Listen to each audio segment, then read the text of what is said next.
আজকে সঞ্চালী বোস, বয়স কত? 45, শিলিগুড়ির বাসিন্দা।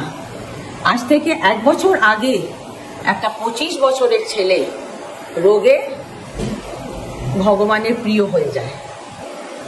ও হতাশ হয়ে যায়। ঝোঁকঝোঁকে খালি একটাই ছেলে নিয়েছিল যে না, আমাদের একটাই বাচ্চা থাকবে। এরকম অনেকবার দেখবেন, একটাই বেবি, একটাই ইস্যু, যে কোনো অ্যাক্সিডেন্টে মৃত্যু হয়। তারপরে চলে আসে ফ্যামিলি ক্লিনিক IVF সেন্টার শিলিগুড়িতে। তারই রেজাল্ট আজকে একটা হারিয়েছে, 2টো পুত্র পেয়েছে। সঞ্চালীর আজকে সংসারটা ভরে গেল, আজকে ওর কোলে আবার ভরে গেল। আমরা ওর জন্যে খুবই খুশি।